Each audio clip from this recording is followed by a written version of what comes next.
ಅಳಿದು ತಿರುಗಿ ನೋಡಿ ಅಂತರಂಗದ ಗುಡಿಯಾಗೇನು. ಓಂ ಶ್ರೀ ಗುರು ಸಿದ್ಧ ಶಾಂತ ಮಲ್ಲನೆ ನೀನೆಯಾಗಿದೆ. ಶ್ರೀಗಿರಿಯ ಸುಕ್ಷೇತ್ರಕ್ಕಿಂದು ಹೋಗಿ ಯಾತ್ರೆಯ ಮಾಡಿ ಬಂದೆ. ಶ್ರೀಗಿರಿಯು ಶರೀರದೊಳಗುಂಟು. ಓಂ ಶ್ರೀ ಗುರು ಸಿದ್ಧ ಯೋಗಿ ಜನರಿಗೆ ಮರ್ಮವು ಬೇರುಂಟು. ಯೋಗಿ ಜನರಿಗೆ ಮರ್ಮವು ಬೇರುಂಟು. ಓಂ ಶ್ರೀ ಗುರು ಬಸವಲಿಂಗಾಯ ನಮಃ. ಸೃಷ್ಟಿಕರ್ತನು ಸರ್ವಶಕ್ತನೂ ಆದಂತಹ ಲಿಂಗದೇವನನ್ನು ಎನ್ನ ಹೃದಯ ಕಮಲದಲ್ಲಿ ಪ್ರಾರ್ಥನೆ ಮಾಡುತ್ತಾ, ಮಂತ್ರಪುರುಷ ಭಕ್ತಿ ಭಂಡಾರಿ ವಿಶ್ವಗುರು ಬಸವಣ್ಣನವರನ್ನು ಎನ್ನ ಹೃದಯ ಕಮಲದಲ್ಲಿ ಧ್ಯಾನಿಸಿಕೊಳ್ಳುತ್ತಾ, ವಿಶ್ವದ ಪ್ರಪ್ರಥಮ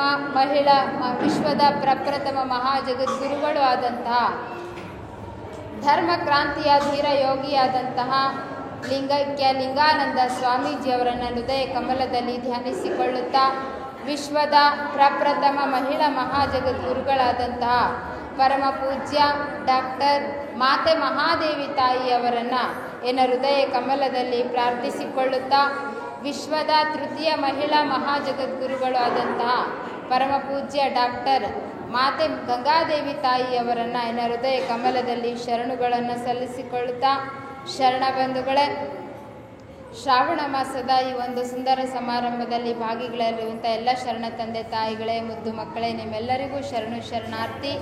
ಈ ದಿನದ ಒಂದು ದಾಸೋಹವನ್ನು ನಡೆಸ್ತಾ ಇರುವಂತಹ ಮಲ್ಲಪ್ಪ ಉಲ್ಲೇಪ್ನವರಿಗೂ ಸಹ ನನ್ನ ಭಕ್ತಿಯ ಶರಣುಗಳನ್ನು ಸಲ್ಲಿಸ್ತಾ, ಈಗ ಪ್ರವಚನದ ವಿಷಯಕ್ಕೆ ಬರೋಣ.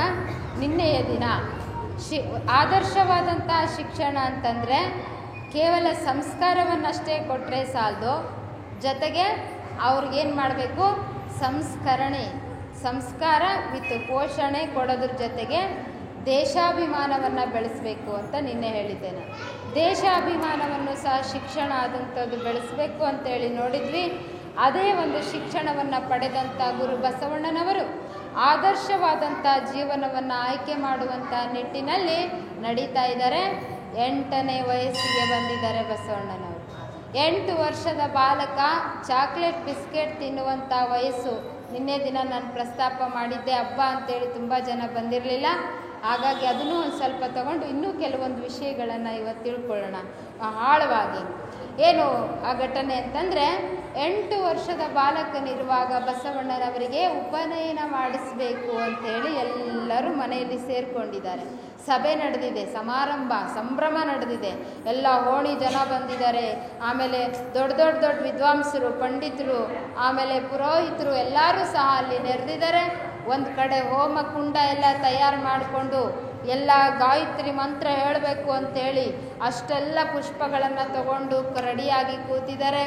ಕೂಡಲ ಸಂಗಮಕ್ಕೆ ಮದುವೆ ಮಾಡಿ ಕೊಟ್ಟಿದ್ರಲ್ಲ ಬಸವಣ್ಣನವರ ಅಕ್ಕನಾಗಲಾಂಬಿಕೆ, ಆಕೆಯೂ ಸಹ ನನ್ನ ತಮ್ಮನ ಉಪನಯನ ಅಂಥೇಳಿ ಸಂಭ್ರಮದಿಂದ ಬ್ರಹ್ಮಪುರಿಯಿಂದ ತನ್ನ ಗಂಡನ ಜೊತೆಗೆ ತವರು ಮನೆಗೆ ಬಂದಿದ್ದಾಳೆ.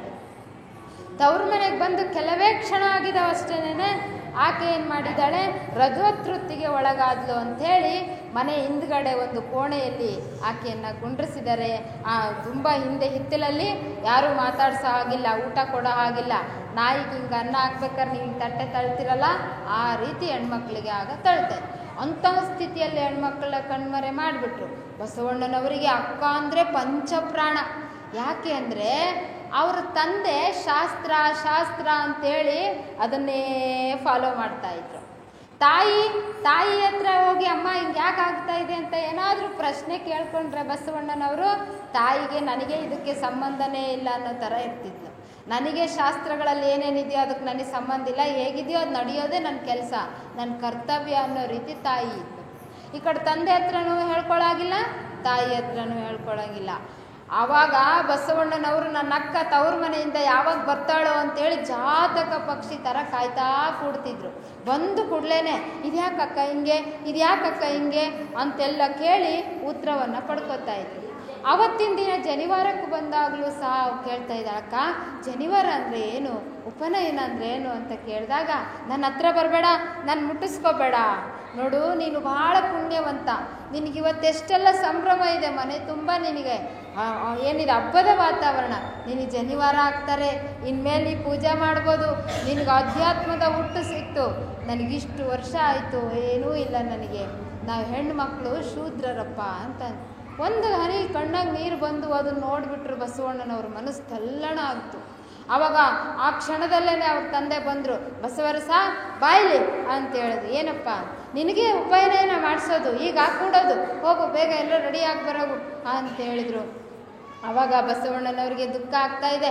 ಸಭೆಯಲ್ಲಿ ಬಂದು ಪುರೋಹಿತರಿಗೆ ಕೇಳ್ತಾರೆ, ಪುರೋಹಿತರೆ ಉಪನಯನ ಅಂದರೆ ಏನು ಅಂದರೆ ಎರಡನೇ ಹುಟ್ಟಪ್ಪ, ಇದು ಆತ್ಮದ ಹುಟ್ಟು. ಹಾಗಾದರೆ ಈ ಎರಡನೇ ಹುಟ್ಟು ಎಲ್ಲರೂ ಪಡಿಬೋದಲ್ಲ, ನಮ್ಮ ಅಕ್ಕನಿಗೂ ಕೊಡ್ಬೋದಲ್ಲ ಅಂದರು. ಇಲ್ಲ, ಹೆಣ್ಮಕ್ಳು ಶೂದ್ರರು ಕೊಡೋಲ್ಲ. ಆಯಿತು, ನಮ್ಮ ಹೊಲದಲ್ಲಿ ಕೆಲಸ ಮಾಡ್ತಾನಲ್ಲ ದುಗ್ಗ, ಅವನಿಗೆ ಕೊಡ್ಬೋದಲ್ಲ. ಇಲ್ಲ, ಅವನು ಕೆಳ ಜಾತಿ, ಅವನು ಕೊಡೋಕ್ಕೆ ಬರೋಲ್ಲ, ಯಾರಿಗೂ ಕೊಡೋಕ್ಕೆ ಬರಲ್ಲ, ಅವರಿಂದನೇ ಊಟ ಮಾಡ್ತೀವಿ, ಇವರಿಂದನೇ ಜನ್ಮ ಪಡೆದಿದ್ದೀವಿ ಅಂದಮೇಲೆ ಇದನ್ನು ನಾನು ಒಪ್ಪಲ್ಲ ಅಂತ ಹೇಳಿದ್ರು. ಆಮೇಲೆ ಹೇಳ್ತಾ ಇದ್ದಾರೆ, ನೋಡು ಬಸವಣ್ಣ, ಹೆಣ್ಣಿಗೆ ಶೂದ್ರ ಅಂತ ಕರಿತೀವಿ, ಆಮೇಲೆ ಜುಟ್ಟು ಜನಿವಾರವನ್ನು ಬಿಟ್ಟವನೇ ಸನ್ಯಾಸಿ ಅಂತ, ಸನ್ಯಾಸನೂ ಕೂಡ ಜನಿವಾರ ಹಾಕ್ಕೊಳ್ಳಾಗಿಲ್ಲ, ಆದರೆ ಪುರೋಹಿತರು ಮಾತ್ರ ಹಾಕ್ಕೋಬೇಕು. ನೋಡು ನನ್ನ 6 ಎಳೆ ಜನಿವಾರ ಅಂತ. 6 ಎಳೆ ಹಾಕೊಂಡಿರಿ ನೋಡ್ರಿ, ನನ್ನ 3 ಎಳೆ, ನನ್ನ ಹೆಂಡ್ತಿ 3 ಎಳೆ ಅಂದ. ಹೆಂಡ್ತಿ ಊಟ ನೀವೇ ಉಣ್ತೀರೇನು? ಮತ್ತೆ ಇಲ್ಲ, ಹೆಂಡ್ತಿ ಊಟ ಹೆಂಡ್ತಿ ಉಂಡ್ರೇ ಆರೋಗ್ಯ. ಹಾಗೆ ಹೆಂಡ್ತಿ ಪೂಜೆ ಹೆಂಡ್ತಿ ಮಾಡಬೇಕು ಪುರೋಹಿತರು ಅಂದರೆ. ಇಷ್ಟಿದೆಯಾ ಬಸವಣ್ಣ, ಅಷ್ಟೆಲ್ಲ ಮಾತಾಡಬಾರ್ದು ನೀನು, ಬಾಯಿ ಮುಚ್ಕೋ ಅಂತೇಳಿ ಅವರು ಬೈತಾ ಇರುವಾಗ ಬಸವಣ್ಣನವ್ರು ಹೇಳ್ತಾರೆ, ವೇದಕ್ಕೆ ಹೊರೆಯ ನಿಕ್ಕುವೆ, ಶಾಸ್ತ್ರಕ್ಕೆ ನಿಗಳವನ್ನಿಕ್ಕುವೆ. ವೇದಕ್ಕೆ ಹೊರೆಯ ನಿಕ್ಕುವೆ, ಶಾಸ್ತ್ರಕ್ಕೆ ನಿಗಳವನ್ನಿಕ್ಕುವೆ, ಆಗಮಗಳ ಬೆನ್ನ ಹೊತ್ತುವೆ, ತರ್ಕಕ್ಕೆ ಬೆನ್ನ ಭಾರವನ್ನೆತ್ತುವೆ ಅಂತ ಹೇಳ್ತಾರೆ. ನೀವು ವೇದ ಆಗಮಗಳನ್ನು ಮೆಚ್ತೀರಲ್ವಾ, ಆ ವೇದಕ್ಕೆ ಹೊರೆಯನ್ನೇ ನಾನು ಕಟ್ಟಾಕ್ತೀನಿ ಅಂತ ಹೇಳ್ತಾರೆ ಬಸವಣ್ಣನವರು. ಈಗ ನೀವು ಬಂಗಾರದ ಅಂಗಡಿಗೆ ಹೋಗ್ತೀರಾ, ಬಂಗಾರ ತಗೋತೀರಾ, ಇದು ಯಾವ ಕ್ಯಾರೆಕ್ಟ್ರಿ, 24 ಕ್ಯಾರೆಕ್ಟ್ರಾ, ಎಂಥ ಕ್ಯಾರೆಕ್ಟ್ರ್ ಅಂತ ನೀವೇನು ಮಾಡ್ತೀರಿ, ಅದನ್ನು ಪರೀಕ್ಷೆಗೊಳಪಡಿಸ್ತೀರಿ. ಹಾಗೆ ನಾನು ಈ ವೇದ ಹೇಗಿದೆಯೋ ಹಾಗೆ ಒಪ್ಕೊಳ್ಳೋದಿಲ್ಲ. ವೇದದಲ್ಲಿ ಎಲ್ಲ ಸರಿ ಇದೆ ಅಂತ ನಾನು ಹೇಳೋದಿಲ್ಲ, ವೇದದಲ್ಲಿ ಎಲ್ಲನೂ ತಪ್ಪಿದೆ ಅಂತ ನಾನು ಹೇಳೋದಿಲ್ಲ. ಯಾವುದು ಸರಿ ಇದೆಯೋ ಅದನ್ನು ನಾನು ತಗೋತೀನಿ, ಯಾವುದು ತಪ್ಪಿದೆಯೋ ನಾನು ತರ್ಕ ಮಾಡ್ತೀನಿ, ಅದಕ್ಕೆ ಹೊರೆಯನ್ನು ಕಟ್ತೀನಿ, ಪರೀಕ್ಷೆ ಮಾಡ್ತೀನಿ ವಿನಃ ಶಾಸ್ತ್ರ ಹೇಗಿದೆಯೋ ಆಗ ನಡ್ಕೊಂಡು ಹೋಗಲ್ಲ. ಶಾಸ್ತ್ರಕ್ಕೆ ನಿಗಳವನ್ನಿಕ್ಕುವೆ ಅಂದರೆ ಏನು, ನಿಗಳ ಬೇಲಿ ಹಾಕ್ತಾರಲ್ಲ, ಬೇಲಿ, ಪೊಲೀಸ್ನವ್ರು ಬಂದು ಕಳ್ಳಂಗೆ ಹಾಕೊಂಡು ಹೋಗ್ತಾರೆ, ಹಂಗೆ ಶಾಸ್ತ್ರಕ್ಕೆ ನಾನು ಬೇಳಿ ಕೊಳ ಹಾಕ್ತೀನಿ. ಆಗಮದ ಮೂಗ ಕೊಯ್ಯುವೆ ಅಂತ ಹೇಳ್ತಾರೆ. ಆಗಮಗಳನ್ನು ನಂಬಿಕೊಂಡು ಬಂದಂಥ ಸಮಾಜದಲ್ಲಿ ನಾನು ಆಗಮಗಳ ಮೂಗ ಕೊಯ್ಯುವೆ, ತರ್ಕದ ಬೆನ್ನಭಾರವನ್ನೆತ್ತುವೆ, ನಾನು ನಿಮ್ಮದನ್ನು ಒಪ್ಪೋದಿಲ್ಲ ಅಂತ ಹೇಳಿದ್ರು. ಆವಾಗ ಹೇಳ್ತಾ ಇದ್ದಾರೆ, ಏನು ಅಂದರೆ ನೀ ಹೀಗೆ ಮಾತಾಡ್ತಾ ಇರ್ತೀಯ ಅಂತ ಅಂದರೆ ನಿನಗೆ ನಿನ್ನ ಜೊತೆಗೆ ನಾನು ಸರಿಯಾಗಿ ಇದು ಮಾಡಬೇಕಾಗುತ್ತೆ ಅಂತ ತಂದೆ ಬೈದಾಗ ಅವಾಗ ತಾಯಿಗೆ ಭಯ ಆಗುತ್ತೆ. ಎಲ್ಲೆಲ್ಲೋ ಹೋಗ್ತಾ ಇದ್ದಾವಲ್ಲಪ್ಪ ಮಾತು, ಎಲ್ಲೆಲ್ಲೋ ಬಿಡ್ತಾ ಇದೆ, ಏನೇನು ಅವಘಡ ಆಗುತ್ತೋ ಅಂಥೇಳಿ ಓಡಾಡಿ ಬಂದು ಬಸವಣ್ಣರಿಗೆ ಕೇಳ್ತಾರೆ, ಬಸವಣ್ಣ ಮಾತೃದೇವೋಭವ ಪಿತೃದೇವೋಭವ ಅತಿಥಿ ದೇವೋಭವ ಅಂತ ಹೇಳಿಲ್ವೇ ಶಾಸ್ತ್ರಗಳು? ಹೌದಮ್ಮ ಹೇಳಿದ್ದಾವೆ. ಮತ್ತು ಮಾತೃ ಅಂದರೆ ನನ್ನನ್ನು ಮನಸ್ಸು ನೋಯಿಸ್ತಿದ್ಯಾ, ಅಪ್ಪನ ಮನಸ್ಸು ನೋಯಿಸ್ತಿದ್ಯಾ, ಇಲ್ಲಿರೋ ಎಲ್ಲ ಪುರೋಹಿತರ ಮನಸ್ಸು ನೋಯಿಸಿ ನನಗೆ ಉಪನಯನ ಬೇಡ ಅಂತ ಇದೆಯಲ್ಲ, ಸರಿನೇ ಅಂತ ಕೇಳಿದ್ರು. ಅವಾಗ ಬಸವಣ್ಣನವರು ಹೇಳ್ತಾರೆ, ಅಮ್ಮ ನೀತಿ ಬೇರೆ, ಆಧ್ಯಾತ್ಮ ಬೇರೆ. ತಾಯಿ ದೇವರು, ತಂದೆ ದೇವರು, ಗುರು ದೇವರು, ಶಾಸ್ತ್ರ ದೇವರು ಅನ್ನೋದು ನೀತಿ. ಆ ನೀತಿವಂತಿಕೆಯನ್ನು ಕಲಿಸಿದರೆ ಮುಂದೆ ತಂದೆ ತಾಯಿಗಳ ಸೇವೆ ಮಾಡ್ತಾರೆ, ಗುರುಗಳ ಸೇವೆ ಮಾಡ್ತಾರೆ, ಸಮಾಜದ ಸೇವೆ ಮಾಡ್ತಾರೆ ಅಂತ ಆ ರೀತಿ ಹೇಳಿದ ಮಾತ್ರಕ್ಕೆ ತಂದೆ ತಾಯಿಗಳು ದೇವರು ಅನ್ನೋಕ್ಕಾಗುತ್ತಾ? ಹಾಗಾದರೆ ಈ ಪ್ರಪಂಚನ ಸೃಷ್ಟಿ ಮಾಡಿರಿ ಅಂದರೆ ಮಾಡ್ತಾರೇನು? ಈ ಪ್ರಪಂಚ ಲಯ ಮಾಡಿರಿ ಅಂದರೆ ಮಾಡೋಕ್ಕೆ ಬರುತ್ತೇನು? ಈ ಪ್ರಪಂಚ ನಡೆಸ್ರಿ ಅಂದರೆ ನಡ್ಸೋಕೆ ಬರುತ್ತೇನು? ಇಲ್ಲ. ನೀತಿವಂತಿಕೆಯ ಬೇರೆ, ಆಧ್ಯಾತ್ಮನೇ ಬೇರೆ ಅಂತೇಳಿ. ಹೇಗೆ ಅಂತಂದರೆ ಈಗ ನೋಡ್ರಿ, ಧರ್ಮವಂತ ದೇವರಿದ್ದಾನೆ ಅಂತ ಯಾರು ನಂಬ್ತಾರಲ್ಲ ಅವ್ರಿಗೆ ನಾವು ಧಾರ್ಮಿಕರು ಅಂತ ಕರಿತೀವಿ. ದೇವರು ಬಿಟ್ಟರೆ ನನಗೆ ಉಸಿರೇ ಇಲ್ಲ ಅಂಥೇಳಿ ಯಾರು ಅನ್ಯೋನ್ಯವಾಗಿ ದೇವರನ್ನು ಜೀವಿಸ್ಕೊಂಡು ನಂಬ್ಕೊಂಡು ಜೀವಿಸ್ತಾರಲ್ಲ ಅವ್ರಿಗೆ ಆಧ್ಯಾತ್ಮ ಜೀವಿಗಳು ಅಂತ ಕರಿತೀವಿ. 2 ರೀತಿ ಇರ್ತಾರೆ. ಹಾಗೆ ಉದಾಹರಣೆಗೆ ನಿಮಗೊಂದು ಸನ್ನಿವೇಶ ಹೇಳ್ತೀನಿ. ಏನಪ್ಪ ಅಂದರೆ ಗಂಡ ಹೆಂಡತಿ ಈಗ ಇರ್ತಾರೆ. ಆವಾಗ ಗಂಡನ ಆಸ್ತಿಗಾಗಿ, ಗಂಡನ ದುಡ್ಡಿಗಾಗಿ, ಗಂಡನ ಕೊಡುವಂತಹ ಒಂದು ವಸ್ತುಗಳಿಗಾಗಿ ಗಂಡನನ್ನು ಯಾರು ಪ್ರೀತಿ ಮಾಡ್ತಾರಲ್ಲ ಅವರಿಗೆ ಸತಿ ಅಂತ ಕರಿತೀವಿ. ಗಂಡನ ಆಸ್ತಿಯೂ ಬೇಡ, ಅವನ ದುಡ್ಡು ಬೇಡ, ಅವನು ಕೊಡುವ ಯಾವುದು ಬೇಡ, ಅವನ ಪವಿತ್ರವಾದ ಪ್ರೇಮ ಮತ್ತು ಸೇವೆಗಾಗಿಯೇ ನಾನು ಜೀವಿಸ್ತೀನಿ ಅಂತ ಯಾರು ಗಂಡನ ಜೊತೆ ಜೀವನ ಮಾಡ್ತಾರಲ್ಲ ಅವರಿಗೆ ಪತಿವ್ರತೆ ಅಂತ ಕರೀತಾರೆ. ಗೊತ್ತಾಯ್ತಾ? ಸತಿ ಅಂದರೆ ಪತಿವ್ರತೆ ಅಂದರೆ ಬೇರೆ.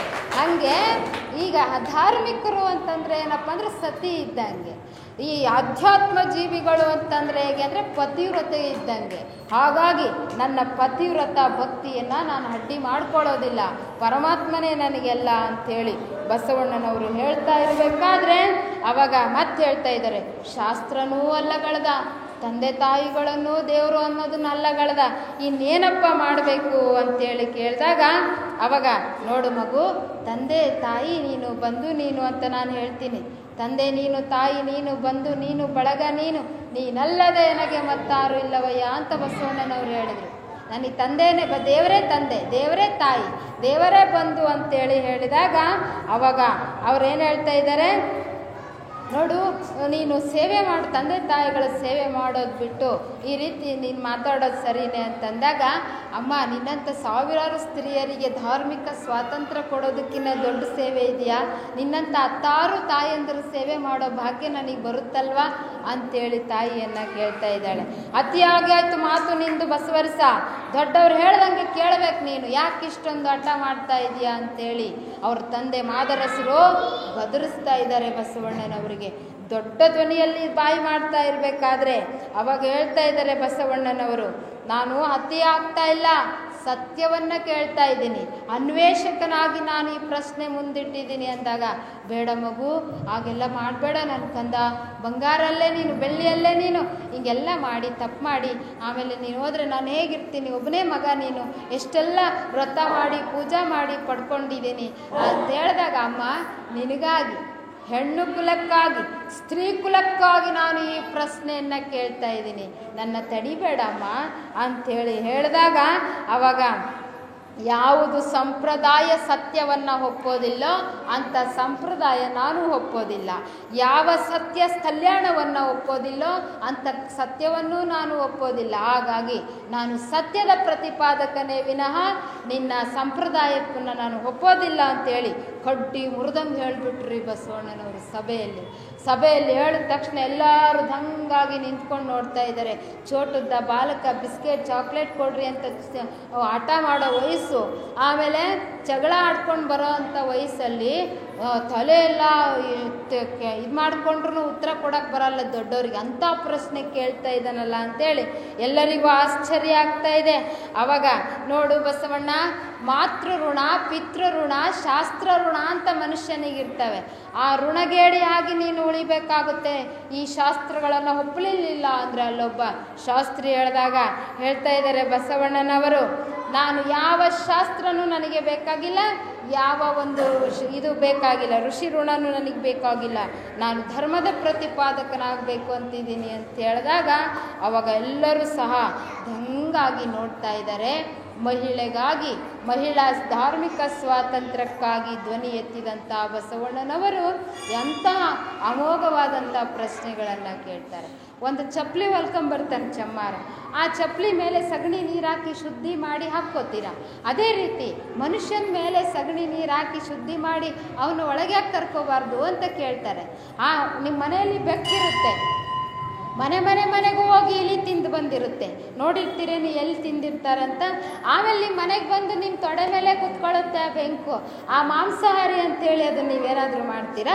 ಅಂದರೆ ಮನುಷ್ಯ ಆ ಬೆಕ್ಕಿನಿಗಿನ್ನ ಕೀಳಾದನೆ ಅಂತ ಕೇಳಿದರು ಬಸವಣ್ಣನವರು. ಈ ರೀತಿಯಾಗಿ ಪ್ರಶ್ನೆ ಮಾಡಿದಾಗ ಅವರೆಲ್ಲರೂ ಸಹ ಸುಮ್ಮನೆ ಗದರಿಸ್ತಾ ಇದ್ದಾರೆ ವಿನಃ ಸಮರ್ಥವಾದಂಥ ಉತ್ತರ ಕೊಡೋಕ್ಕೆ ಯಾರಿಗೂ ಆಗ್ತಾ ಇಲ್ಲ. ಈಗ ನಾವು ಒಂದು ಪ್ರಶ್ನೆಗೆ ಬರೋಣ. ಏನಪ್ಪ ಅಂದರೆ, ಮಹಿಳೆಗೆ ವಿಶ್ವದಲ್ಲಿ ಇರುವಂಥ ಎಲ್ಲ ಧರ್ಮಗಳು ಯಾವ ಯಾವ ಸ್ಥಾನಮಾನಗಳನ್ನು ಕೊಟ್ಟಿದ್ದಾರೆ. ಈಗ ಬೌದ್ಧ ಧರ್ಮ ಇರ್ಬೋದು, ಜೈನ ಧರ್ಮ ಇರ್ಬೋದು, ಸಿಖ್ ಧರ್ಮ ಇರ್ಬೋದು, ಯಹೂದಿ ಧರ್ಮ ಇರ್ಬೋದು, ಲಿಂಗಾಯತ ಧರ್ಮ ಇರ್ಬೋದು, ಆಮೇಲೆ ಇಸ್ಲಾಂ ಧರ್ಮ ಇರ್ಬೋದು, ಕ್ರೈಸ್ತ ಧರ್ಮ ಇರ್ಬೋದು, ಯಾವ್ಯಾವ ಧರ್ಮದಲ್ಲಿ ಮಹಿಳೆಯನ್ನು ಹೇಗೆ ಕಂಡಿದ್ದಾರೆ ಅನ್ನೋದನ್ನು ಒಂದಿಷ್ಟು ಅಧ್ಯಯನ ಮಾಡೋಣ. ಹೀಗೆ ಅಕ್ಕ ಮಹಾದೇವಿ ಒಂದು ವಚನವನ್ನು ಹೇಳ್ತಾಳೆ. ಏನಪ್ಪ ಅಂದರೆ, ಅನ್ನವ ನೀಡುವಂಗೆ ಧಾನ್ಯವ ಎಳವಲೋಕ, ಅರ್ಥವ ಕೊಡುವಂಗೆ ಪಾಷಾಣವ ಎಸೆವಲೋಕ, ಹೆಣ್ಣ ಹೊನ್ನ ಮಣ್ಣು ಮೂರನ್ನು ಕಣ್ಣಲ್ಲಿ ನೋಡಿ ಕಿವಿಯಲ್ಲಿ ಕೇಳಿ ಕೈಯಲ್ಲಿ ಮುಟ್ಟಿ ಮಾಡುವವರ ಭಕ್ತಿ ಸಣ್ಣವರ ಸಮಾರಾಧನೆಯಾಯಿತು. ತನ್ನನ್ನಿತ್ತು ದೃಷ್ಟಿ ಹೊಡೆದವರ ಎನಗೆ ತೋರ ಚನ್ನಮಲ್ಲಿಕಾರ್ಜುನ. ಇದ್ರ ತಾತ್ಪರ್ಯ ಏನಪ್ಪ ಅಂದರೆ, ದೇವರಿಗೆ ಸರ್ವಾರ್ಪಣಾ ಭಾವನೆಯಿಂದ ಪೂಜಿಸುವಂಥವರನ್ನು ನನಗೆ ತೋರಿಸು ಅಂತೇಳಿ ಹೇಳ್ತಾ ಇದ್ದಾರೆ. ಅದಕ್ಕೆ ಆಧ್ಯಾತ್ಮಿಕ ಲೋಕದಲ್ಲಿ ಮಹಿಳೆ ಅರ್ಹಳು ಅನ್ನುವಂಥದ್ದು ಅಕ್ಕ ಮಹಾದೇವಿಯಿಂದ ಅಂತೂ ಖಾತ್ರಿ ಆಯಿತು. ಆದರೆ ಇದು ಯಾವ ರೀತಿಯಾಗಿ ನಡೆದು ಬಂದಿದೆ ಅನ್ನೋದಕ್ಕೆ ಮೊದಲನೆಯದಾಗಿ ಕ್ರೈಸ್ತ ಧರ್ಮವನ್ನು ನೋಡೋಣ. ಕ್ರೈಸ್ತ ಧರ್ಮ ಅಂದರೆ ಏನಾಗ್ತೀರಿ ನೀವು? ಕ್ರಿಶ್ಚಿಯನ್ನರು. ಕ್ರಿಶ್ಚಿಯನ್ ಧರ್ಮದಲ್ಲಿ ಮಹಿಳೆಗೆ ಯಾವ ರೀತಿ ಸ್ಥಾನ ಕೊಟ್ಟಾರೆ ಅಂದರೆ, ಇಡೀ ವಿಶ್ವದ ತುಂಬೆಲ್ಲ ಹಬ್ಬಿಕೊಂಡಿದೆ ಇವತ್ತಿನ ದಿನ ಚರ್ಚ್ಗಳು, ಆಮೇಲೆ ಕ್ರಿಶ್ಚಿಯನ್ ಧರ್ಮ, ಆಮೇಲೆ ಇಸ್ಲಾಂ ಧರ್ಮ, ಏನು ಎಲ್ಲ ಕ್ರೈಸ್ತ ಧರ್ಮ ಎಲ್ಲ ಕಡೆ ಹಬ್ಬಿಕೊಂಡಿದೆ. ಆದರೆ ಅಲ್ಲಿ ಒಂದು ಇದೆ, ಏನಂದರೆ ದೀಕ್ಷಾ ಸ್ನಾನ, ಬ್ಯಾಪ್ಟಿಸಮ್ ಅಂತೇನು ಮಾಡಿಸ್ತಾರಲ್ಲ, ಅದು ಗಂಡು ಮಾತ್ರ ಮಾಡಿಸ್ತಾ ಇದ್ದಾರೆ. ಆದರೆ ಹೆಣ್ಣು ಮಕ್ಕಳಿಗೆ ಅದನ್ನು ಕೊಡೋದಿಲ್ಲ. ಹೆಣ್ಣು ಮಕ್ಕಳಿಗೆ ಬ್ಯಾಪ್ಟಿಸಮ್ ಕೊಡೋದಿಲ್ಲ. ಆಮೇಲೆ ಚರ್ಚಿಗೆ ಬರ್ತಾಳೆ, ಪ್ರಾರ್ಥನೆಯನ್ನು ಮಾಡ್ತಾಳೆ, ಆದರೆ ಆಕೆಗೆ ಗುರುವಾಗುವಂಥ ಅರ್ಹತೆ ಇಲ್ಲ. ಪಾದ್ರಿ ಅಂತ ಕರಿತೀವಿ ನಾವು. ಆ ಪಾದ್ರಿ ಆಗುವಂಥ ಒಂದು ಸ್ವಾತಂತ್ರ್ಯವನ್ನು ಆ ಕ್ರೈಸ್ತ ಧರ್ಮದಲ್ಲಿ ಕೊಟ್ಟಿಲ್ಲ. ಆಕೆ ಏನಾದರೂ ಈಗ ಪಾದ್ರಿ ಬರಬೇಕು, ಯಾರಾದರೂ ಸತ್ತಿದ್ದಾರೆ, ಯಾರಾದರೂ ಹುಟ್ಟಿದ್ದಾರೆ, ಒಂದು ಮದುವೆ ಕಾರ್ಯಕ್ರಮ ಮಾಡಿಕೊಡ್ಬೇಕು, ಆವಾಗೆಲ್ಲ ಪಾದ್ರಿ ಬೇಕಪ್ಪ. ಪಾದ್ರಿ ನೋಡಿದ್ರೆ ತುಂಬ ದೂರ ಇದ್ದಾರೆ, ಅವಾಗ ಏನು ಮಾಡಬೇಕು ಗೊತ್ತಾ ಹೆಣ್ಮಕ್ಳು? ಆ ಪಾದ್ರಿ ಡ್ರೆಸ್ ಹಾಕ್ಕೊಂಡು ಪಾದ್ರಿ ಮುಂದೆ ಕ್ಷಮೆ ಕೇಳಬೇಕು. ತಪ್ಪಾಯಿತು, ನಾನು ಮಾಡ್ತಾ ಇರೋದಕ್ಕೆ ಅರ್ಹಳಲ್ಲ, ಆದರೂ ಸಹ ನಾನು ಮಾಡ್ತಾಯಿದ್ದೀನಿ, ತುಂಬ ದೂರ ಇದ್ದೀರಾ, ನಿಮ್ಮ ಅಣತಿಯನ್ನು ತಗೊಂಡು ನಾನು ಇದನ್ನು ನೆರವೇರಿಸ್ತೀನಿ ಅಂಥೇಳಿ ಅನಿವಾರ್ಯ ಪ್ರಸಂಗ ಇದ್ದಾಗ ಮಾಡ್ಬೋದೇ ವಿನಃ, ಪಾದ್ರಿ ಇದ್ದರೆ ಆಕೆ ಯಾವುದೇ ಕಾರ್ಯಗಳನ್ನು, ಶುಭ ಕಾರ್ಯ ಆಗಿರ್ಬೋದು, ಯಾವುದೇ ಸಮಾರಂಭಗಳನ್ನು ನಡೆಸುವಂತಹ ಸ್ವಾತಂತ್ರ್ಯ ಹೆಣ್ಮಕ್ಕಳಿಗೆ ಇಲ್ಲ. ಅದೇ ರೀತಿಯಾಗಿ ನಾವು ಏನು ಧಾರ್ಮಿಕವಾಗಿ ಪಾದ್ರಿ ಆಗೋದಿಲ್ಲ. ಆಮೇಲೆ ಇನ್ನೊಂದು, ಬೈಬಲ್ ಓದುವಂತಹ ಸಂದರ್ಭದಲ್ಲಿ ಕೆಲವೊಂದು ಪಾಠಗಳನ್ನು, ಕೆಲವೊಂದು ಭಾಗಗಳನ್ನು ಬೈಬಲಲ್ಲಿ ಸಾರ್ವಜನಿಕವಾಗಿ ಹೆಣ್ಣುಮಕ್ಕಳು ಓದೋ ಹಾಗೆ ಇಲ್ಲ. ಆ ರೀತಿಯಾದಂತಹದ್ದನ್ನು ನಾವಲ್ಲಿ ನೋಡ್ತಾ ಇದ್ದೀವಿ. ಆದರೆ ನಾವಿವತ್ತಿನ ದಿನ ಮತ್ತೊಂದು ಸತ್ಯ ಹೇಳುತ್ತೆ ಬೈಬಲ್. ಏನು ಅಂದರೆ, ಪುರುಷನ ಪತನಕ್ಕೆ ಸ್ತ್ರೀಯು ಕಾರಣವಾಗಿದ್ದಾಳೆ ಅಂತ ಹೇಳುತ್ತದೆ. ಪುರುಷನ ಪತನಕ್ಕೆ ಸ್ತ್ರೀ ಕಾರಣ. ಯಾಕೆ ಅಂದರೆ, ಅವ್ರ ಬೈಬಲಲ್ಲಿ ಸೃಷ್ಟಿ ಹೇಗೆ ನಿರ್ಮಾಣ ಆಯಿತು ಅನ್ನೋದಕ್ಕೆ ಮೊದಲು ಒಂದು ಕತೆ ಬರುತ್ತೆ ರೀ. ಆ ಕಥೆಯಲ್ಲಿ ಒಂದು ಫರ್ಬಿಡನ್ ಟ್ರೀ ಅಂತ ಇರುತ್ತೆ. ಆ ಫರ್ಬಿಡನ್ ಟ್ರೀಯಲ್ಲಿ ಒಂದು ಸೇಬು ಹಣ್ಣು ಬಿಟ್ಟಿರುತ್ತೆ. ಆ ಸೇಬು ಹಣ್ಣನ್ನ ಇಬ್ಬರು ಗಂಡು ಹೆಣ್ಣು ಎರಡನ್ನು ಸೃಷ್ಟಿ ಮಾಡಿ ದೇವರು ಈ ಭೂಮಿ ಮೇಲೆ ಬಿಡ್ತಾನಂತೆ. ಅದರಲ್ಲಿ ಯಾರು, ಇಬ್ಬರಿಗೂ ಸಹ ಹೇಳ್ತಾನೆ, ಯಾರು ಆ ಮರದ ಮೇಲಿನ ಹಣ್ಣನ್ನು ತಿನ್ನಬಾರ್ದು, ಯಾರು ಹಣ್ಣು ತಿಂತೀರೋ ಅವರು ಪಾಪಕ್ಕೆ ಪಾಪ ಬರುತ್ತೆ ಅಂತೇಳಿ ಹೇಳಿರ್ತಾನೆ. ಒಂದು ಹಾವಿನ ಸಹಾಯದಿಂದ ಒಬ್ಬ ಹೆಣ್ಣುಮಗಳು ಆ ಹಣ್ಣನ್ನು ತಿಂದಿದ್ರಿಂದ ಆಕೆನೇ ಮೊದಲ ಪಾಪವನ್ನು ಪಡೆದು ಎಲ್ಲರಿಗೂ ಪಾಪ ಹಂಚೋದಕ್ಕೆ ಕಾರಣ ಆದ್ಲು. ಹಾಗಾಗಿ ಹೆಣ್ಣು ಪುರುಷನ ಪತನಕ್ಕೆ ಕಾರಣ ಅಂತೇಳಿ ಅವರು ಪ್ರತಿಪಾದನೆಯನ್ನು ಮಾಡ್ತಾ ಬರ್ತಾರೆ. ಆದರೆ ನಾವು ಇದನ್ನು ಎಷ್ಟರ ಮಟ್ಟಿಗೆ ಸರಿ ಅಂತೇಳಿ ನಂಬಬೇಕು ಅಂತೇಳಿ, ನಮ್ಮ ಮಾತಾಜಿಯವರು, ಮಾತೆ ಮಹಾದೇವಿ ತಾಯಿಯವರು 1976ರಲ್ಲಿ ಇಂಗ್ಲೆಂಡಿಗೆ ಹೋಗಿದ್ರು. ಇಂಗ್ಲೆಂಡಲ್ಲಿ ಧರ್ಮ ಪ್ರಚಾರ ಮಾಡಬೇಕು ಅಂತ ಅಲ್ಲೆಲ್ಲ ಬಸವ ಸೆಂಟರ್ಗಳನ್ನು ತೆಗೆದು ಪ್ರವಚನ ಆಮೇಲೆ ಪ್ರಾರ್ಥನೆ ಶುರು ಮಾಡಿದರು. ಅಂಥ ಸಂದರ್ಭದಲ್ಲಿ ಅಲ್ಲಿರುವಂಥ ಚರ್ಚ್ ಪಾದ್ರಿಗಳೆಲ್ಲ ಬಂದು ಮಾತಾಜಿಯವ್ರನ್ನ ಇನ್ವೈಟ್ ಮಾಡಿದರು. ನಮ್ಮ ಚರ್ಚಲ್ಲಿ ಬಂದು ಒಂದಿಷ್ಟು ಪ್ರವಚನ ಹೇಳ್ರಿ ಮಾತಾಜಿಯವರೇ ಅಂತ ಹೇಳಿದಾಗ ಅಲ್ಲಿ ಹೋಗಿದ್ರು ಮಾತಾಜಿ ಪ್ರವಚನ ಮಾಡೋಕ್ಕೆ. ಬಸವ, ಜೀಸಸ್ ಆ್ಯಂಡ್ ಬಸವ ಅಂತೇಳಿ ಟಾಪಿಕ್ ಕೊಟ್ಟರು. ಇಬ್ಬರಿಗೂ ಕಂಪೇರ್ ಮಾಡಿ ಮಾತಾಡೋದು. ಮಾತಾಜಿಯವರು ಸುಮಾರು ಗಂಟೆಗಳ ಕಾಲ ಇಬ್ಬರ ಗುಣಗಾನವನ್ನು ಮಾಡಿದರು. ಅಲ್ಲೆಲ್ಲ ಕೂತಿರುವಂಥವ್ರು ದೊಡ್ಡ ದೊಡ್ಡ ದೊಡ್ಡ ಫಾದರ್ಗಳು, ಮಾತಾಜಿಕ್ಕಿನ್ನ ವಯಸ್ಸಿ ದೊಡ್ಡನವರು. ಆದರೆ ಮಾತಾಜಿಯವ್ರ ಪ್ರವಚನಕ್ಕೆ ಎಲ್ಲರೂ ಮೆಚ್ಚಿ ಚಪ್ಪಾಳೆ ತಟ್ಟಿದ್ರು. ಚಪ್ಪಾಳೆ ತಟ್ಟಿ ಎಲ್ಲ ಹೆಣ್ಮಕ್ಳು ಮಾತಾಜಿಯವ್ರ ಹತ್ರ ಬಂದು ಹೇಳಿದ್ರಂತೆ, ಮಾತಾಜಿ ನೀವು ತುಂಬ ಗ್ರೇಟ್ ಮಾತಾಜಿ, ಯಾಕೆಂದರೆ ಇವತ್ತಿನವರೆಗೂ ನಮ್ಮ ಧರ್ಮದಲ್ಲಿ ಮಹಿಳೆ ಎಷ್ಟೆಲ್ಲ ಸಾಧನೆ ಮಾಡಿದವರು ನಮ್ಮ ಕಣ್ಮುಂದೆ ಇದ್ದಾರೆ. ಅವರು ಪಾದ್ರಿ ಆಗಿಲ್ಲ, ಫಾದರ್ ಆಗಿಲ್ಲ, ಆದರೆ ಅವ್ರಿಗೇನಾಗಿಲ್ಲ, ಫಾದರ್ ಆಗೋಕ್ಕೆ ಆಗೇ ಇಲ್ಲ. ಇನ್ನು ಪೋಪ್ ಆಗೋದು ದೂರನೇ ಉಳಿತು. ಎಲ್ಲರಿಗಿನ್ನ ದೊಡ್ಡವನು ಪೋಪ್ ಆಗಂಗೇ ಇಲ್ಲ. ನಾ ಪಾದ್ರಿನೇ ಆಗಿಲ್ಲ, ಫಾದರೇ ಆಗಿಲ್ಲ ಅಂದರೆ ನಾವಿನ್ನು ಪೋಪ್ ಆಗೋದು ಯಾವಾಗ? ಆದರೆ ನೀವು ಭಾರತ ದೇಶದಲ್ಲಿ ಇವತ್ತು ಜಗದ್ಗುರು ಆಗಿದ್ದೀರಾ, ಮಹಿಳಾ ಜಗದ್ಗುರು ಆಗಿದ್ದೀರಾ ಅಂದರೆ ನೀವು ತುಂಬ ಗ್ರೇಟ್ ಅಂತ ಹೇಳಿದ್ರಂತೆ. ಅವಾಗ ಮಾತಾಜಿ ಅಂದ್ರಂತೆ, ನಾವು ಗ್ರೇಟ್ ಅಲ್ಲ, 21ನೇ ಶತಮಾನಕ್ಕೆ ನಾವು ಮಹಾ ಜಗದ್ಗುರು ಆಗಿದ್ದೀವಿ. ಆದರೆ 12ನೇ ಶತಮಾನದಲ್ಲಿ ಗುರು ಬಸವಣ್ಣನವರು ಅಕ್ಕ ಮಹಾದೇವಿಗೆ ಆಚಾರ್ಯ ಸ್ಥಾನವನ್ನು ಕೊಟ್ಟು ಜಗನ್ಮಾತೆ ಅಂತ ಕರೆದಿದ್ದಾರೆ ಅಂತ ಹೇಳಿದ್ದಾರೆ. ನಮ್ಮ ಅವಾಗ ಅವ್ರಿಗೆ ಇನ್ನೂ ಆಶ್ಚರ್ಯ ಆಗ್ಬಿಟ್ಟು, ಅಲ್ಲ ಮಹಿಳಾ ಸ್ವಾತಂತ್ರ್ಯ ವೋಟ್ ಹಾಕಬೇಕು ಅಂತ ಇವತ್ತಿಗೂ ಹೋರಾಟ, ಮೊನ್ನೆ ಹೋರಾಟ ಸ್ವಾತಂತ್ರ್ಯ ಸಿಕ್ಕಿದೆ ಆ ದೇಶಗಳಲ್ಲಿ.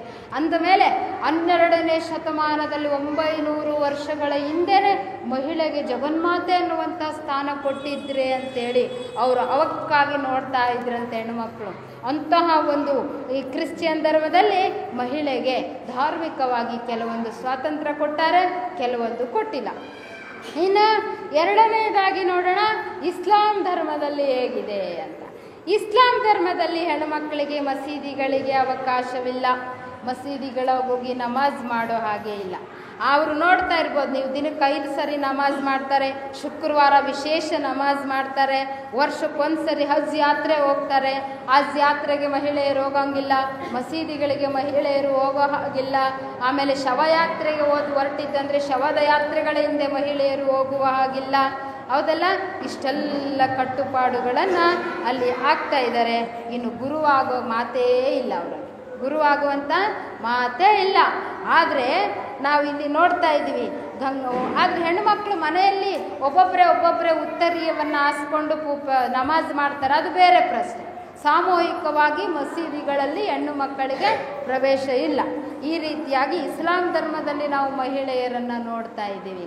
ಇನ್ನು ವೈದಿಕ ಧರ್ಮದಲ್ಲಿ ಹೇಗೆ ಇಟ್ಟಿದ್ದಾರೆ ಮಹಿಳೆಯನ್ನು ಅನ್ನೋದನ್ನು ನೋಡೋಣ. ಇತಿಹಾಸದಿಂದಲೂ ಸಹ ವೈದಿಕ ಧರ್ಮದಲ್ಲಿ ಮಹಿಳೆಯರಿಗೆ ಶೂದ್ರರು ಅಂತ ಕರೀತಾರೆ, ಅನ್ಟಚಬಲ್. ಈಗ ನಾವೆಂಗೆ ST SC ಅಂತ ನಾವೇನು ಸೃಷ್ಟಿ ಮಾಡ್ಕೊಂಡರಲ್ಲ ಈ ಸರ್ಕಾರದವರು, ಅಂತಹ ಒಂದು ವರ್ಗದಲ್ಲಿ ಮಹಿಳೆಯರನ್ನು ಇರಿಸಿದೆ ಈ ವೈದಿಕ ಸಂಪ್ರದಾಯ. ಆಮೇಲೆ ಹೇಳ್ತಾ ಇದ್ದಾರೆ, ಹೆಣ್ಣು ಕೇವಲ ಶೂದ್ರಳಷ್ಟೇ ಅಲ್ಲ, ಆಕೆ ಮಾಯೆ ಅಂತ ಕರೀತಾರೆ. ಮಾಯೆ ಎನ್ನುವಂಥದ್ದು ಪ್ರತಿಯೊಂದು ಗೀತೆಯಲ್ಲೂ ಪುಸ್ತಕಗಳಲ್ಲೂ ಬರೆಸ್ತಾ ಇರ್ತಾರೆ. ಆಮೇಲೆ ಮಹಿಳೆ ಮುಕ್ತಿಗೆ ಅನರ್ಹಳು, ಆಕೆ ಮುಕ್ತಿ ಪಡೆಯೋಕ್ಕೆ ಯೋಗ್ಯತೆ ಇಲ್ಲ ಅನ್ನುವಂಥದ್ದನ್ನು ಅಲ್ಲಿ ಪ್ರತಿಪಾದನೆಯನ್ನು ಮಾಡ್ತಾ ಇದ್ದಾರೆ. ಆದರೆ ಅವಳಿಗೆ ಆಧ್ಯಾತ್ಮ ಪಡೆಯುವಂಥದ್ದು ದೂರದ ಮಾತು. ಅವಳು ಮುಕ್ತಿನೇ ಪಡ್ಕೊಂಡಿಲ್ಲ ಅಂದಮೇಲೆ ಆಧ್ಯಾತ್ಮದ ಹಂಬಲಿಗಳಾದರೆ ಹೇಗೆ ಸಾಧ್ಯ ಇರುತ್ತೆ?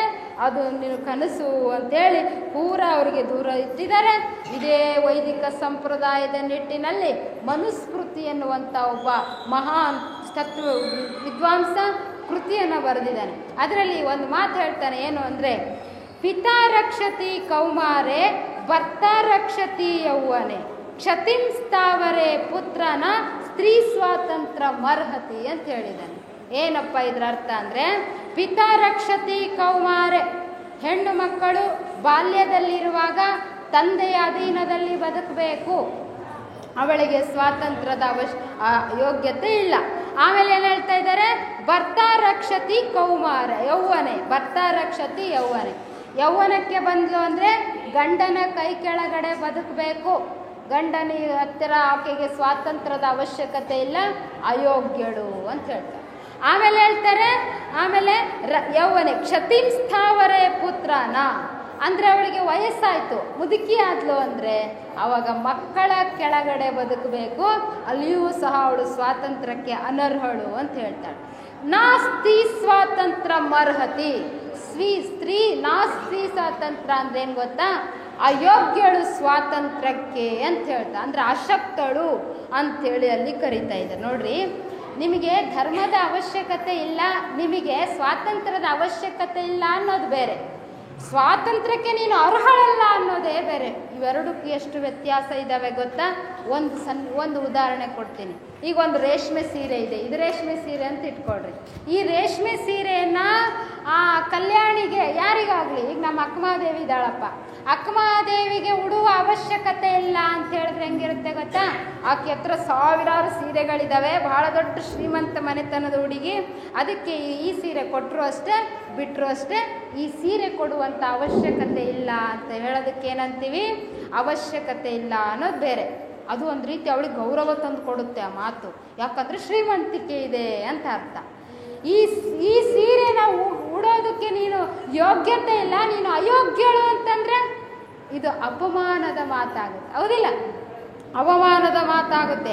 ಹಾಗೇನೇ ಇಲ್ಲಿ ಹೇಳ್ತಾ ಇದ್ದಾರೆ, ಈ ಸ್ವಾತಂತ್ರ್ಯ ಹೆಣ್ಣಿಗೆ ಅವಶ್ಯಕತೆ ಇಲ್ಲ ಅಂದಿದ್ರೆ ಒಂದು ರೀತಿ ಏನೋ ಬಿಡೋ ಅನ್ಬೋದಿತ್ತು. ಆದರೆ ಸ್ತ್ರೀ ಸ್ವಾತಂತ್ರ್ಯಕ್ಕೆ ಅನರ್ಹಳು, ಅಯೋಗ್ಯಳು ಅನ್ನುವಂಥ ಮಾತನ್ನು ಈ ವೈದಿಕ ಇದರಲ್ಲಿ ನಾವು ನೋಡ್ತಾ ಇದ್ದೀವಿ. ಅದಕ್ಕೆ ಇಲ್ಲಿ ಏನಪ್ಪ ಅಂದರೆ 3 ಕಾರಣ ಕೊಡ್ತಾರೆ. ಯಾಕ್ರಿ ಈ ರೀತಿ ಹೇಳಿದ್ರಿ ನೀವು ಮಹಿಳೆಯರಿಗೆ, ಯಾಕಿಂಥ ಸ್ಥಾನವನ್ನು ಕೊಟ್ಟಿದ್ದೀರಿ ಅಂತ ನಾವೇನಾದರೂ ಕೇಳಿದ್ರೆ ಅವ್ರು 3 ಕಾರಣ ಹೇಳ್ತಾರ್ರಿ.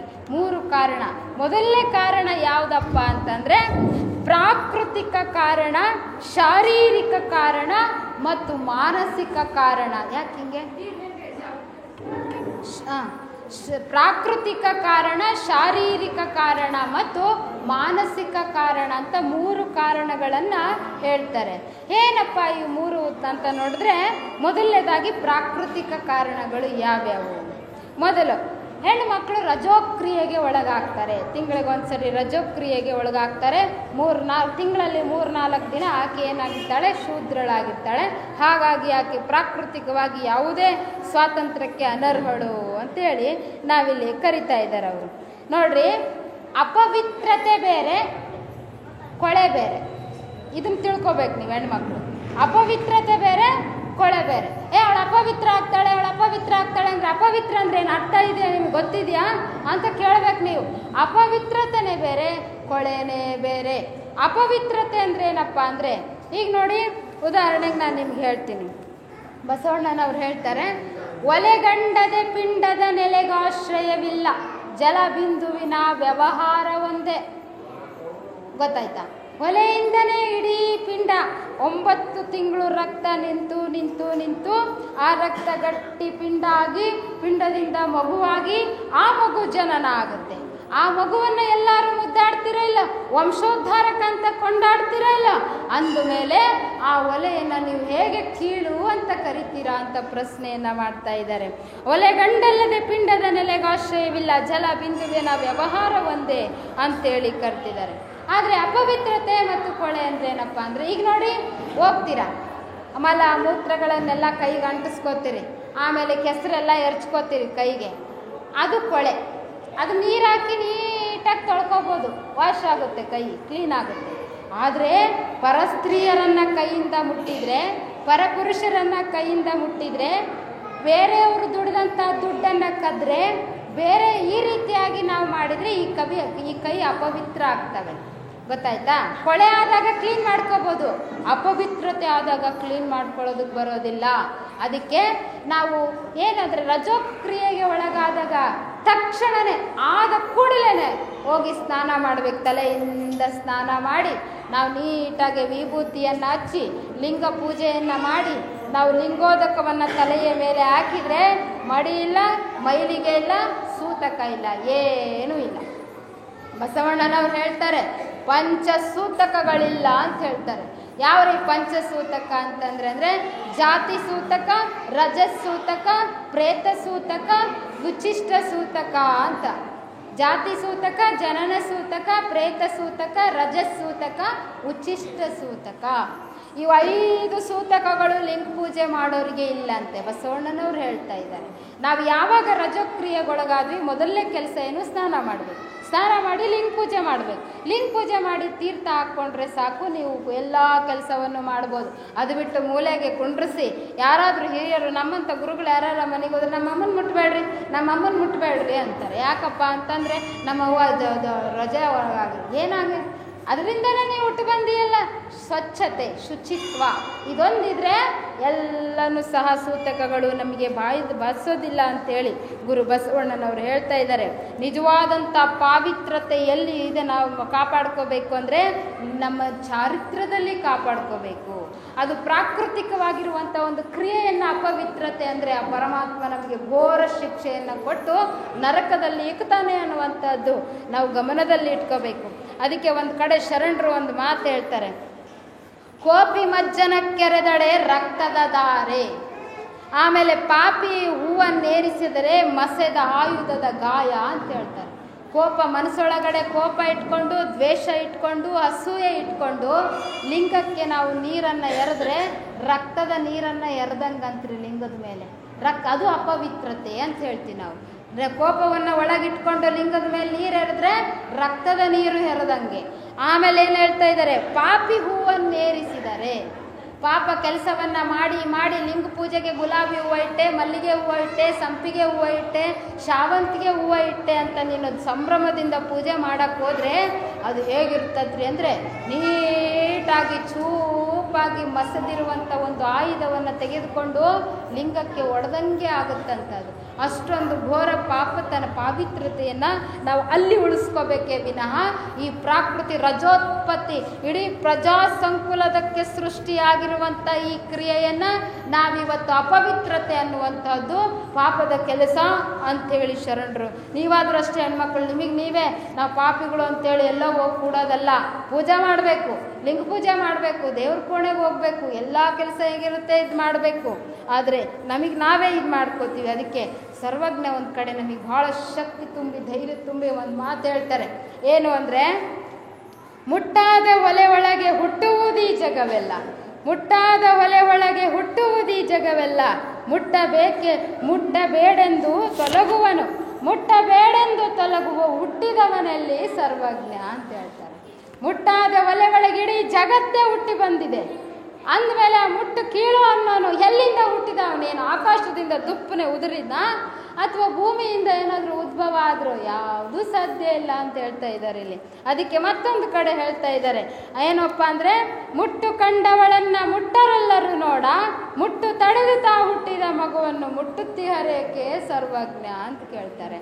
ನೋಡ್ರಿ, ಮುಟ್ಟು ಕಂಡವಳ ಮುಟ್ಬೇಡ್ರಿ ಮುಟ್ಬೇಡ್ರಿ ಮುಟ್ಬೇಡ್ರಿ, ಅವಳು ಗುಂಬಕ್ಕೆ ಹಾಕ್ಬೇಡ್ರಿ, ಮನೆ ಕಟ್ಕೋಬೇಡ್ರಿ, ಪೂಜೆ ರೂಮಿಗೆ ಬಿಟ್ಕೋಬೇಡ್ರಿ, ಆಮೇಲೆ ಗುಂಡ್ಮಕ್ಕೆ ಕೊಡಬೇಡ್ರಿ, ಅಡುಗೆ ಸಾಮಾನು ಮುಟ್ಟಿಸ್ಬೇಡ್ರಿ, ಮಾತಾಡಬೇಡ್ರಿ ಅಂತ ಅನೇಕ ಜನ ಇವತ್ತಿನ ದಿನ ಭಾಳ ಗೊಲ್ಲ ಸಮುದಾಯ ಅಂತ ಅದರಲ್ಲಂತೂ ಭಾಳ ಮೂಢನಂಬಿಕೆ. ಹೆಣ್ಮಕ್ಳು ಹುಟ್ಟೋದೇ ಕಷ್ಟ ಏನೋ ಅನ್ನೋ ರೀತಿ ಅಲ್ಲಿ ಸಂಪ್ರದಾಯಗಳಿದ್ದಾವೆ. ಹೋಗಿ ಹೊರಗಡೆ ಕುಂಡ್ರಿಸ್ತಾರೆ, ಅಲ್ಲೆಲ್ಲ ಸಾರ್ವಜನಿಕ ಸ್ಥಳದಲ್ಲಿ ನೀರು ಹಾಕೋದಂತೆ, ಅಲ್ಲೇ ಅವ್ರಿಗೆ ಉಂಬಾಕಂತೆ, ಅಲ್ಲೇ ಗುಡಿಸಲಲ್ಲಿರೋದಂತೆ, ಆಮೇಲೆ ಎಲ್ಲ ಹೋಗೋವರೆಗೆ ಕರ್ಕೊಬಾರೆ. ಎಂಥ ವೈಜ್ಞಾನಿಕವಾದಂಥ ಯುಗದಲ್ಲಿ ನಾವು ಮೂಢರಾಗಿ ಯೋಚನೆಯನ್ನು ಮಾಡಬಾರ್ದು ಅಂಥೇಳಿ ಇಲ್ಲಿ ಸರ್ವಜ್ಞ ಅವರು ಹೇಳ್ತಾ ಇದ್ದಾರೆ. ಮುಟ್ಟು ಕಂಡವಳನ್ನು ಮುಟ್ಟಬೇಡ ಅಂತ ಹೇಳ್ತೀರಲ್ಲ, ಮುಟ್ಟು ನಿಂತಿರ ಅಂತ ಮಗುವನ್ನು ಯಾಕೆ ಮುದ್ದಾಡ್ತೀರಾ ಅನ್ನುವಂಥ ಸಂದೇಶ ಇಲ್ಲಿ ನಮಗೆ ಕೊಳ್ತಾ ಇದ್ದಾರೆ. ಅದಕ್ಕೆ ತಾಯಂದ್ರಿಗೆ ನೋವಾಗುವಂತೆ ಮಕ್ಕಳು ಮಾತಾಡಬಾರ್ದು. ಅದು ಪ್ರಾಕೃತಿಕವಾದಂಥ ದೋಷವನ್ನು ಮುಂದಿಟ್ಕೊಂಡು ಇವತ್ತಿನ ದಿನ ವೈದಿಕ ಸಂಪ್ರದಾಯ ಮಹಿಳೆಯರನ್ನು ಧಾರ್ಮಿಕ ಹಕ್ಕುಗಳಿಂದ ದೂರ ಇಟ್ಟಿದ್ದಾರೆ. ಅವರಿಗೆ ಜನಿವಾರ ಹಾಕೋದಿಲ್ಲ, ದೇವಾಲಯಗಳಲ್ಲಿ ಕೆಲವೊಂದು ದೇವಾಲಯಗಳಲ್ಲಿ ಅವರಿಗೆ ಪ್ರವೇಶ ನಿಷಿದ್ಧ ಮಾಡಿದ್ದಾರೆ. ಅದೇ ರೀತಿಯಾಗಿ ಇನ್ನೊಂದು ಕಾರಣವನ್ನು ಕೊಡ್ತಾರೆ, ಮಹಿಳೆ ಶಾರೀರಿಕವಾಗಿ ದುರ್ಬಲಳು ಅಂತೇಳಿ ಕರೀತಾರೆ, ಅಬಲೆ ಅಂತ ಹೇಳ್ತಾರೆ. ಮಹಿಳೆ ಶಾರೀರಿಕವಾಗಿ ಪುರುಷನಿಗಿನ್ನ ಶಕ್ತಳಿಲ್ಲ, ಅಬಲೆ, ಆಕೆ ದುರ್ಬಲಳು. ಶಾರೀರಿಕವಾಗಿ ದುರ್ಬಲರಿರಬಹುದು ಒಂದು ರೀತಿ ನೋಡಿದ್ರೆ, ಆದರೆ ಅದಕ್ಕಿನ್ನ ಒಂದೆರಡು ಮೆಟ್ಟಲು ಎತ್ತರ ಹೋದರೆ ತಾಳ್ಮೆ, ಸಹನೆ, ಧೈರ್ಯ, ಗಾಂಭೀರ್ಯ, ಆಮೇಲೆ ಆಕೆಯಲ್ಲಿ ಕುಟುಂಬವನ್ನು ಒಗ್ಗೂಡಿಸಿಕೊಂಡು ನಡೆಯುವಂಥ ರಕ್ಷಣಾಧಿಕಾರಿಯಾಗಿದ್ದಾಳೆ ಇವತ್ತು ಮಹಿಳೆ. ರಕ್ಷಣಾಧಿಕಾರಿ, ಇಡೀ ಸಂಸಾರದ ರಕ್ಷಣಾಧಿಕಾರಿ ಯಾರು ಅಂದರೆ ಮಹಿಳೆ ಅಂತೇಳಿ ನಾವು ನೋಡ್ತಾ ಇದ್ದೀವಿ. ಯಾಕಪ್ಪ ಅಂತಂದರೆ, ನೀವೊಂದು ಮಾತು ಕೇಳಿರಬಹುದ್ರಿ, ಏನು ಅಂದರೆ, ಗುಡ್ಡದಂಥ ತಂದೆ ಇರೋದಕ್ಕಿಂತ ಕಡ್ಡಿ ಅಂತ ತಾಯಿ ಇರಲಿ ಅಂತ ಹೇಳ್ತಾರೆ. ಹೌದಿಲ್ಲ? ಅವನೇನು ದೊಡ್ಡ ಪೈಲ್ವಾನ್ ಥರ ಇದ್ರೂ ಪರವಾಗಿಲ್ಲ, ಅಥವಾ ಹಣದಿಂದ ಗುಣದಿಂದ ಸಂಪತ್ತಿನಿಂದ ದೊಡ್ಡ ಶ್ರೀಮಂತ ಆದರೂ ನನಗೆ ಬೇಡ, ಕಡ್ಡಿ ಜುಟುಕನ್ನು ಕಡ್ಡಿ ತೆಳ್ಳಗಿರೋ ಒಬ್ಬ ತಾಯಿ ಇದ್ರೂ ನನಗೆ ಸಾಕು ಅಂತ ಹೇಳ್ತಾರೆ. ಯಾಕೆ ನೀವು ನೋಡ್ತಿರ್ಬೋದು ಸಮಾಜದಲ್ಲಿ ಮಹಿಳೆಯರು ಗಂಡ ಸತ್ತರೆ ಬಾಲ್ಯದಲ್ಲಿಂದನೇ ಅವ್ರ ಜೀವನವನ್ನೇ ತ್ಯಾಗ ಮಾಡಿ ಮಕ್ಕಳಿಗೆ